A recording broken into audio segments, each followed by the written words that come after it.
Commander Ella Martinez stared at the blue-green planet through the view screen of her ship. Earth looked peaceful from this distance, its swirling clouds hiding the chaotic species that had evolved there. For 20 years, she had maintained the quarantine around this system. 20 years of keeping humans in the dark about the vast galactic community that existed beyond their solar system. "Another patrol complete, Commander," said her first officer, Kelvaran. The tall, gray-skinned alien tapped at the control panel with his six-fingered hands. "No unusual activity detected." Ella nodded. "Good. Let's continue to the next sector." The Galactic Council had established the Earth Containment Fleet centuries ago. Their mission was simple: keep humans isolated until they either destroyed themselves or evolved beyond their dangerous tendencies. Most Council species had taken thousands of years to move past their violent phases. Humans were advancing too, quickly, developing technologies in decades that had taken others centuries. They're not ready, the Council had decided. Their capacity for both great compassion and terrible destruction makes them unpredictable. The quarantine remains. As Ella's ship, the Vigilant, prepared to move to the next patrol zone, alarms suddenly blared across the command deck. "Perimeter. Breach," Kelvaran shouted. "A ship has entered the system at high speed." Ella rushed to the tactical station. "Identity? It appears to be a Xanthi merchant vessel," replied the sensor officer, a small insect-like being named Triz. "The Starlight Wanderer. It's heavily damaged and moving erratically." On the screen, Ella could see the ship now. Its hull was scorched, black in several places, and it was trailing debris as it tumbled toward Earth. "Hail them," Ella ordered. After several attempts, a grainy image appeared on the screen. A blue-skinned Xanthi captain looked back at them, his compound eyes reflecting, the emergency lights flashing around him. "This is Captain Nez of the Starlight Wanderer," he said, his voice breaking with static. "We were attacked by pirates at the edge of the Rigel system. Our engines are failing. Life support is critical. We have 57 souls aboard, including 12 children. Please, we need assistance." Ella felt her stomach tighten. Council protocol was clear. No contact with Earth was permitted under any circumstances. If a ship threatened to breach the quarantine, it was to be stopped, by force, if necessary. "Captain Nez, this is a restricted system. You must alter course immediately. We can escort you to the nearest Council outpost for repairs." The Xanthi captain shook his head. "We don't have enough power to change course. Our engines will fail, completely in less than 20 minutes. The nearest outpost is 2 hours away at top speed." The image flickered. "Please, Commander. We're carrying families." Ella turned to Kelvaran, whose expression was grim. They both knew what the protocol demanded. The Vigilant was equipped with weapons that could disable or destroy the merchant vessel before it reached Earth. "Armed disruptors," she said quietly. "Target their engines." "Commander," Kelvaran said, his voice low, "that ship is barely holding together. Any hit, even a precision one, could cause it to break apart. The crew wouldn't survive." Ella closed her eyes briefly. 57 lives against the protocol that had been maintained for centuries. The Council would expect her to protect the quarantine at all costs. How long until they enter Earth's atmosphere? "At current speed, 17 minutes, Triz replied. "Can we intercept with tractor beams and pull them away?" "Negative. Their structural integrity is too compromised. The stress would tear them apart." Ella made her decision. "Prepare a rescue team. We'll bring their crew aboard before they reach Earth." The minutes ticked by as the Vigilant raced to position itself alongside the damaged merchant vessel. But the Starlight Wanderer was moving too fast, tumbling as its failing engines sputtered. "Commander," Triz called out, "their core is becoming unstable. I'm detecting radiation spikes." Before Ella could respond, the merchant ship suddenly surged forward, its remaining engines flaring bright blue. "They're making a run for the planet," Kelvaran exclaimed. Captain Nez's face appeared on screen again. "I'm sorry, Commander. We detected your weapons powering up. We have children aboard. We can't take the chance." The transmission cut off. "Intercept them," Ella ordered. But it was too late. The Starlight Wanderer dove toward Earth's atmosphere, its hull glowing red with the heat of entry. They'll break up on entry, Triz said. Their shields are failing. But somehow, the merchant vessel held together, disappearing into the cloud, cover over the North American continent. Track them, Ella said, her voice tight. Where did they land? After a tense moment, Triz looked up. Northwestern region of the landmass they call North America. Forested area near a settlement called Seattle. Ella paced the command deck. This was a disaster. In all her years enforcing the quarantine, nothing like this had happened. The Council would demand answers and action. We need to contain this, she said. Prepare a recovery team. Full stealth protocols. We need to reach that ship before the humans discover it. And if they already have? Kelvaran asked. Ella didn't answer. Immediately. The standard protocol for quarantine breach was clear and brutal. Eliminate all evidence and witnesses. But she had already broken protocol by not destroying the merchant vessel. We'll assess the situation when we arrive, she finally said. The priority is securing the crash site and any survivors. As the Vigilant moved into a lower orbit to deploy the recovery team, Ella received a priority transmission from Galactic Council headquarters. The grave face of High Counselor Vorex filled the screen. Commander Martinez, we've detected the breach in the Earth quarantine. Explain. Ella straightened her shoulders. High Counselor, a damaged merchant vessel entered the system. I made the decision to attempt rescue rather than destruction, but they evaded us and landed on Earth. I'm deploying a recovery team now. This is unprecedented, Vorex said. The containment protocols exist for a reason, Commander. I understand, High Counselor. If the humans have made contact with the survivors, what are your orders? The High Counselor was silent for a long moment. The Council is convening now to discuss this situation. Until we decide, your orders are to contain the situation by any means necessary, prevent further contact, recover all evidence. And any humans who have already made contact? Ella asked, dreading the answer. That, said Vorex, will depend on how much they've learned. The transmission ended, leaving Ella staring at her reflection in the blank screen. In the forests of Earth below, she knew events were already unfolding that would change the course of human history, if she didn't stop them first. But even as her recovery team prepared to descend to Earth's surface, reports were coming in of unusual radio traffic from the region. The humans had already found something and they were talking about it. They were too late. Alan Murphy loved the early morning shifts in the national forest outside Seattle. 20 years as a park ranger had taught him to appreciate the quiet moments when the mist still clung to the pine trees and wildlife began to stir. This morning started like any other, until the sky lit up. The object streaked overhead, trailing fire and smoke, moving too fast to be an airplane. Alan grabbed his radio as the ground shook with impact. Base, this is Ranger Murphy. Something just crashed in Section 5. Looks like... I'm not sure what it was. I'm going to check it out. The radio crackled with static. Strange. Reception was usually clear in this area. Base, do you copy? Nothing but static answered him. Alan climbed into his Forest Service truck and drove toward the rising column of smoke. Whatever had crashed was about 2 miles into the dense forest. He parked where the trail ended and continued on foot, following the path of broken trees. The crater wasn't large, maybe 50 feet across, but what lay inside made Alan's breath catch. This wasn't a fallen satellite or crashed plane. The object was clearly a ship of some kind, its metallic hull gleaming with an iridescent sheen no human manufacturer had ever produced. Parts of it still smoldered, and a trail of debris stretched back through the forest. Hello? Alan called out, approaching cautiously. Anyone need help? The silence was broken by a scraping sound from inside the ship.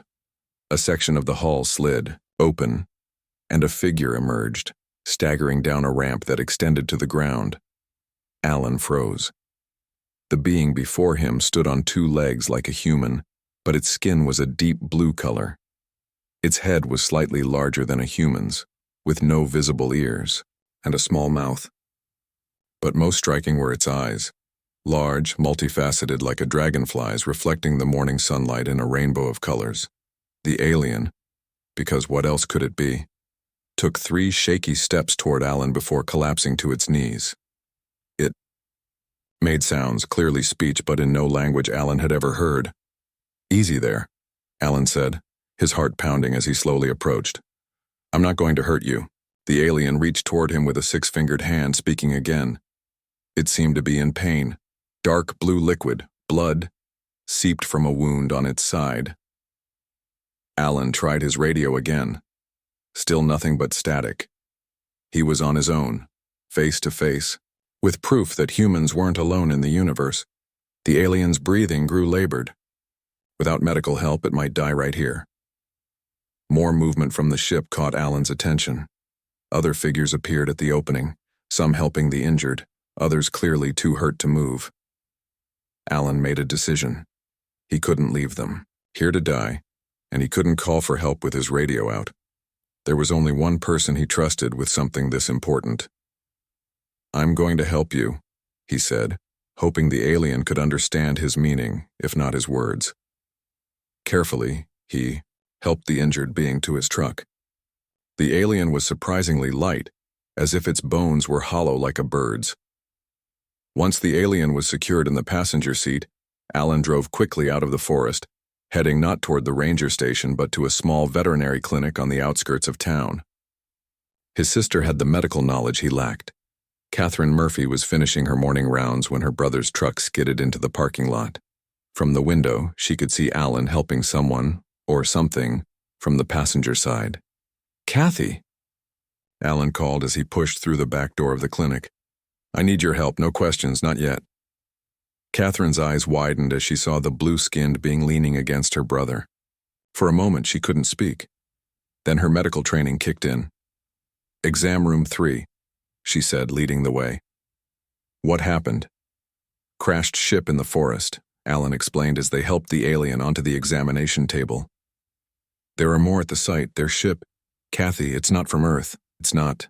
The alien was watching them with those strange, multifaceted eyes. It spoke again. The sounds musical but impossible to understand. "I have no idea how to treat whatever this is," Catherine said, examining the wound cautiously. The blue blood was thicker than human blood, almost gel-like. "But you'll try, right?" Alan asked. Catherine nodded slowly. "I'll try. First rule of medicine: all living things need food, water, and to stop bleeding. Let's start there." As she worked to clean and bandage the wound, the alien reached out and touched her arm. It made a sound that might have been "thank you" in its language.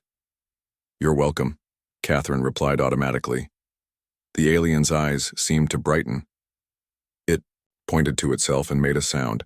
"Nez, is that your name?" Alan asked. "Nez?" The alien nodded, a surprisingly human gesture. It pointed to Alan, then to Catherine, tilting its head in question.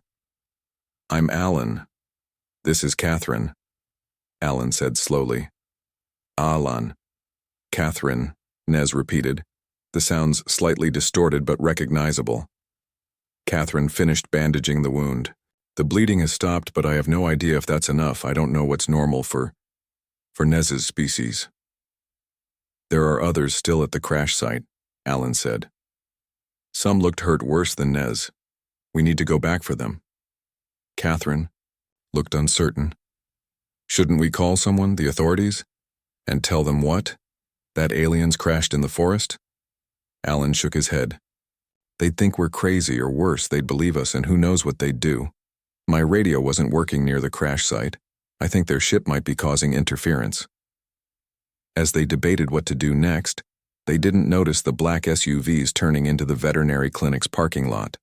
They didn't see the men in dark suits and the scientists with specialized equipment preparing to enter. And high above, in orbit around Earth, Commander Ella Martinez watched the feed from her recovery team's scout drones. "We've located the crash. Survivors and the humans they've made contact with," reported Kelvaran. "How do you want to proceed?" Ella studied the images of the small veterinary clinic now surrounded by human government vehicles. "We're too late for a quiet extraction. The humans have already mobilized." The Council's directives are clear in this situation, Kelvaran reminded her. Ella nodded grimly. Prepare a larger team. We need to secure Captain Nez and his crew and deal with the human response. She didn't specify what dealing with might entail. As her team prepared for their mission, Ella couldn't help but wonder if this was the moment that would change everything, for Earth and for the galaxy. The secret that had been kept for centuries was about to break wide open. Inside the clinic, Nez suddenly became agitated, pointing toward the windows. Alan looked out to see men surrounding the building. Kathy, he said quietly, I think we have company. The Galactic Council chambers buzzed with angry voices. 300 representatives from different species across the galaxy argued over one another, while High Counselor Vorex, a massive being composed of swirling gas contained in a special's environmental suit, tried to restore order. Silence! Vorex's voice boomed through the chamber, finally quieting the chaos. We must address this crisis with clear minds. On the main viewing screen, images from Earth showed the crashed Xanthi merchant ship, the human authorities surrounding the veterinary clinic, and satellite footage of news vans arriving at the scene. The quarantine protocol has been breached beyond repair, said the Thorian delegate, a tall being covered in sharp quills that rattled when he was agitated, as he was now. We must implement the contingency plan immediately. Everyone in the Tiandiu chamber knew what that meant. Orbital strikes on key locations to eliminate all evidence of alien contact. Earth would survive, but many humans would die.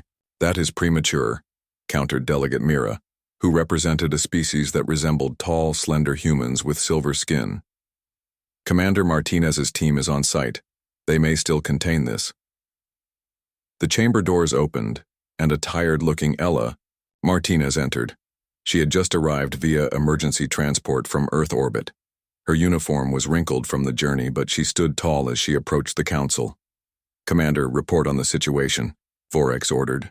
High Counselor, members of the council, Ella began. The situation has escalated beyond our ability to quietly resolve it. Captain Nez and 10 survivors from the Starlight Wanderer have been taken into human custody. Their ship has been secured by human military forces. And the rest of the crew? Asked Mira. 28 confirmed dead in the crash. The remaining 19 are unaccounted for, possibly still hiding in the forest, or also captured by humans. The Thorian delegate's quills rattled loudly. This disaster is your doing, Commander. You should have destroyed that ship before it entered Earth's atmosphere, as protocol demands. Ella did not flinch. There were children aboard. I made a judgment call. A judgment call that may cost us everything, the Thorian shouted. The humans now have proof of alien life. They have living specimens and advanced technology. How long before they reverse engineer faster than light travel? Weapons that could threaten council worlds? You overestimate their capabilities, Ella replied. Do I? The Thorian pointed to the screen, which now showed human scientists examining pieces of the crashed ship. Look how quickly they mobilized. Look how efficiently they work. These are not the primitive savages we've been told about. Vorex floated forward. What is your assessment, Commander? Can this breach be contained? Ella took a deep breath. No, High Counselor. It cannot. The information is spreading too rapidly across their global communication networks. Within hours, most humans on the planet will know about the crash and the survivors. The chamber erupted again in angry shouts and fearful murmurs. Then we have no choice, the Thorian declared. We must implement the contingency plan. Targeted strikes to eliminate all evidence and any humans who have had direct contact. No. A new voice cut through the noise. An elderly council member, named Tevin, who rarely spoke at meetings, stood from his seat.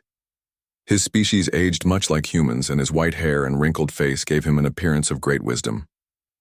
We have another option, Tevin said, his voice surprisingly strong. We can reveal ourselves officially. Guide Earth's introduction to the galactic community. Madness, hissed the Thorian. Is it? Tevin walked slowly to the center of the chamber. I have studied human history extensively. Yes, they are violent and unpredictable, but they are also remarkably adaptable and innovative. Look what they've accomplished in the mere blink of an eye, cosmically speaking. He gestured to the screen, which showed a timeline of human technological development. From their first powered flight to landing on their moon in just 66 years. From basic computers to global information networks in an even shorter time, they accomplish in decades what took most of us centuries or millennia. Which is precisely why they are dangerous, the Thorian argued. Or precisely why they could be valuable allies, Tevan countered. The Proxima incident taught us that isolation and secrecy can backfire terribly. 50 million lives lost because we didn't guide a developing species properly. The chamber grew quiet as everyone remembered that tragedy. The Proximans had discovered faster-than-light travel on their own, but without council guidance, their first interstellar jump had created a dimensional rift that destroyed their homeworld. We kept humans quarantined to protect them as much as to protect ourselves, Tevan continued. But now that the secret is out, our choice is clear. Guide them, or destroy them. And I, for one, cannot condone the murder of billions of sentient beings for the crime of learning the truth. Ella watched the council members react to Tevan's words. Some nodded in agreement, others looked uncertain, and a few, like the Thorian, remained hostile. What do you suggest? Vorex asked Tevan. Send an official delegation to Earth. Open diplomatic channels. Begin the process of introducing humans to the wider galaxy under controlled conditions. And if they react with hostility? The Thorian demanded. Then we reassess, Tevan replied simply. But I believe they will surprise us. Vorex turned to Ella. Commander Martinez, you have spent 20 years observing humans. What is your assessment of Tevan's proposal? Ella thought carefully before answering. She had watched Earth from orbit for 2 decades, monitoring their broadcasts, studying their cultures, watching their conflicts and their moments of unity. I believe Counselor Tevan is right, she finally said. Humans are dangerous, yes, but they can also be compassionate, creative, and collaborative. The risk of destroying them far outweighs the risk of including them.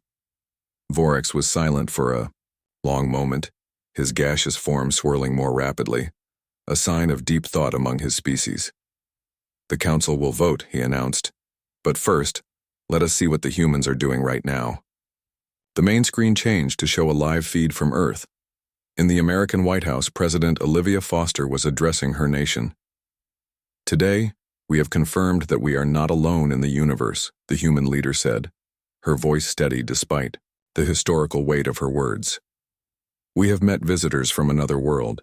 They came not as invaders but as travelers in need of help. How we respond in this moment will define humanity for generations to come. I ask all citizens to remain calm and to remember that these beings have shown no hostility. They are crash survivors in need of medical attention and assistance. The council watched in silence as the human president continued, calling for unity, calm, and compassion toward the alien visitors. When the broadcast ended, Vorex turned to the assembly. We will vote now. Option 1. Implement the contingency plan. Option 2. Official first contact and diplomatic relations. As the council members cast their votes, Ella felt the weight of 2 worlds on her shoulders. Her decision not to destroy the Starlight Wanderer had set these events in motion. Whatever happened next would be in part her responsibility. The fate of Earth and possibly the galaxy hung in the balance. 48 hours after the alien ship crashed near Seattle, Dr. Kyle Peterson stared in wonder at the piece of technology in front of him. As one of America's leading physicists, he had been flown to a hastily established research facility built around the crash site. The object he examined was part of the ship's propulsion system. This shouldn't be possible, he muttered to himself. It breaks all our current understanding of physics. A voice behind him spoke in slightly accented English. Not break, just use rules you have not found yet. Kyle turned to see Captain Nez, the blue-skinned alien who had been the first to make contact with humans. After initial treatment at the veterinary clinic, Nez and the other survivors had been moved to this secure facility. Unlike some of his crew, who remained fearful of humans, Nez had quickly begun learning English and offering to explain their technology. You're saying this doesn't violate the laws of physics? Kyle asked. Your Einstein was right about many things, Nez replied, moving closer to examine the device. But incomplete. There are doorways in space that connect distant points. Wormholes? We've theorized about them, but the energy required would be less than you think if you understand how to bend space properly. Nez touched the device gently. This creates small doorway, very stable, very safe. Ship passes through, travels great distance instantly. Kyle felt his heart race with excitement. If we could understand this technology, you will, Nez said simply. Your species learns very quickly. This is why Council was afraid. Afraid? Of us? Nez's multifaceted eyes seemed to dim slightly. My people not supposed to be here. Earth is quarantined world. Council decided long ago that humans must develop alone, until ready. Kyle frowned. Ready for what? For the truth that you are not alone. For joining greater community of worlds. Nez gestured around them.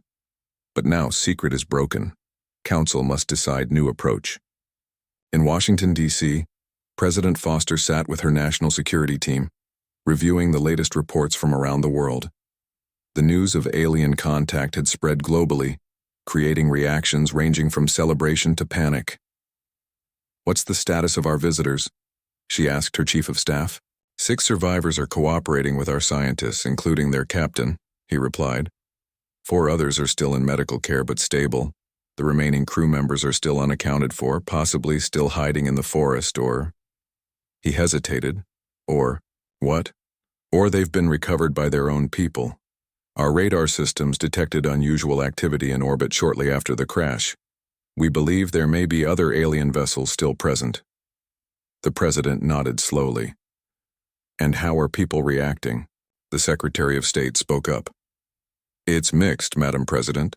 Religious leaders are divided.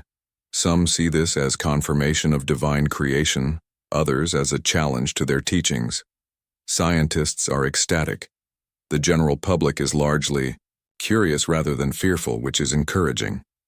And the military response? The defense secretary cleared his throat.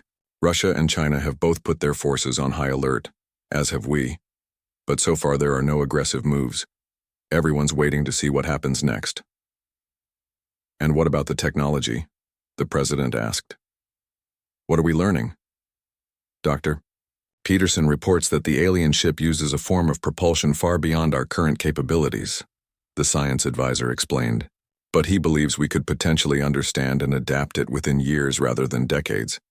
These aliens, the Xanthi, they call themselves, seem willing to share some knowledge. President Foster stood and walked to the window, looking out at the White House lawn where a small crowd had gathered. Many held signs welcoming the aliens to Earth. We're standing at a crossroads of human history, she said quietly. Everything changes from this moment forward. The question is, changes, for better or worse. In orbit above Earth, another meeting was taking place. Commander Ella Martinez had returned to the Vigilant after the council vote. The decision had been close, but in the end, Tevin's proposal won by a narrow margin. Now, Ella was preparing for the most important mission of her career. The diplomatic vessel will arrive within 12 hours, she told her officers.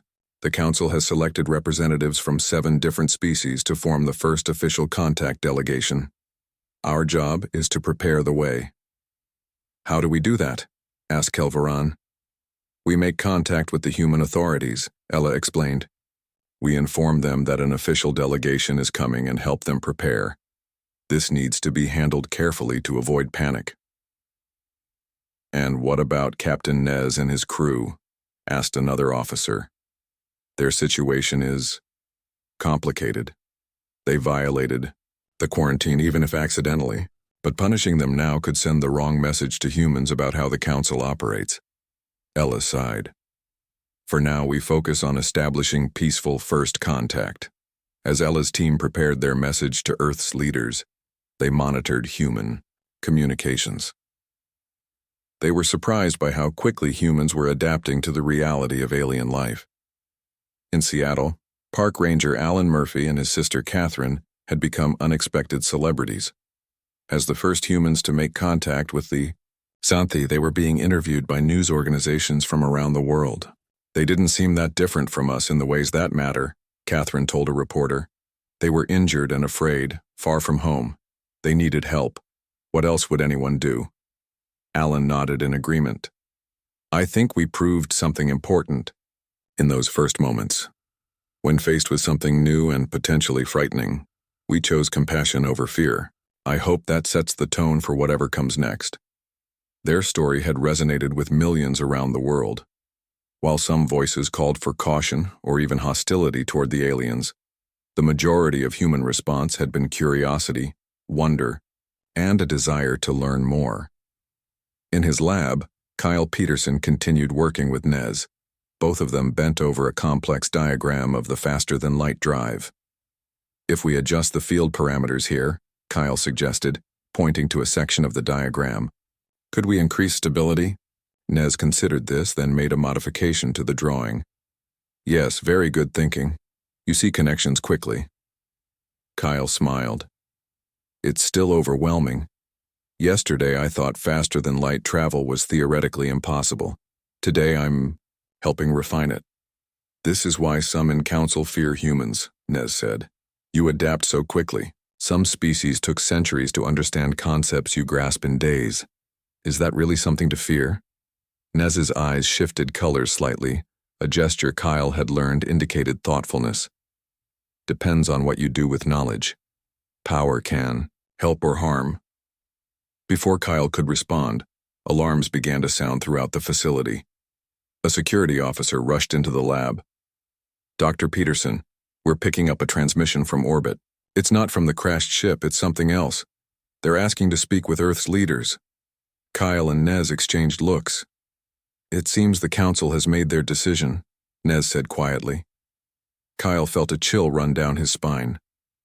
And what decision is that?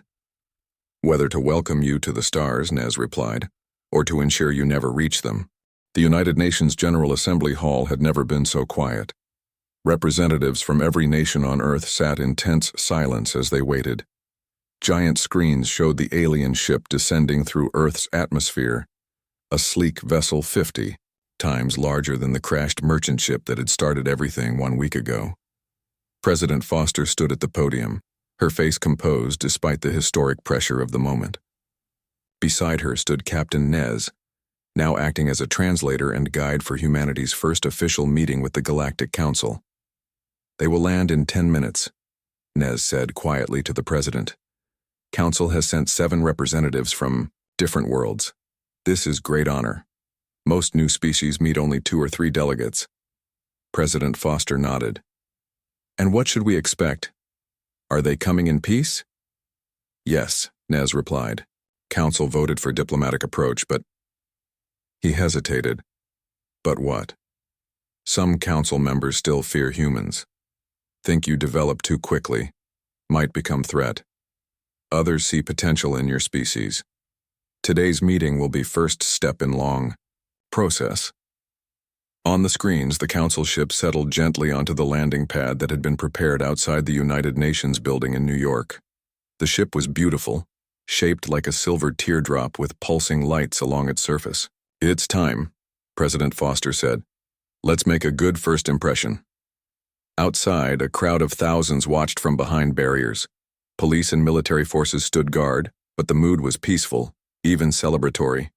People held signs welcoming the aliens to Earth. Children sat on parents' shoulders to get a better view. A ramp extended from the council ship, touching the red carpet that had been laid out. For a moment, nothing happened. Then figures began to emerge. The 7 council representatives were a stunning display of the galaxy's diversity. The first was a tall, slender being with silver skin, walking with graceful steps. Behind came a massive figure in what looked like a containment suit, swirling gas visible inside. Then a small insect-like being with translucent wings, followed by others equally strange and wonderful to human eyes. Last to emerge was Commander Ella Martinez. To the shock of everyone present, she appeared completely human. Is she one of them? President Foster whispered to Nez. Yes. Some species in galaxy look very similar to humans. Ravani evolved on world much like Earth, only small differences inside body. The delegation approached the waiting human representatives. High Counselor Vorex, the gaseous being in the containment suit, floated forward. "People of Earth." Vorex's voice boomed, translated through devices that made his words understood by all present. "For centuries your world has been under quarantine, by order of the Galactic Council. Today that quarantine ends. We come in peace, seeking to welcome humanity to the wider community of intelligent species." President Foster stepped forward. "On behalf of the people of Earth, we welcome you. We have many questions and much to learn from each other." "Indeed," Vorex replied. "The path ahead will not be easy. Your species has much to learn about galactic laws, customs, and technologies. But we have watched your response to the accidental first contact with Captain Nez's crew. Your compassion and curiosity give us hope that humanity will be a positive addition to our community." The formal speeches continued, broadcast to billions around the world. But the real action was happening away from the cameras. In a secure room inside the UN building, Dr. Kyle Peterson met with the Council's science delegate, a multi-limbed being named Xerax. On the table between them lay Kyle's modified designs for the faster-than-light drive. "Remarkable," Xerax said, examining Kyle's work. "You've improved the efficiency by 14%. It took our engineers decades to achieve similar results." Kyle smiled modestly. "I had help from Captain Nez, and I'm building on your existing designs." Still, to grasp these concepts so quickly. Xerax's antennae twitched with what Kyle assumed was excitement. This confirms what some of us have argued. Humanity has unique potential. "What happens now?" Kyle asked. "Will you share more knowledge with us?" "Carefully, yes. The Council has established protocols for introducing new species to galactic technology. Usually the process takes decades, or even centuries.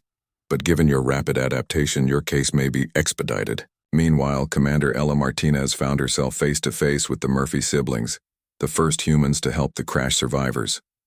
"You look so human," Catherine said in wonder. Ella smiled.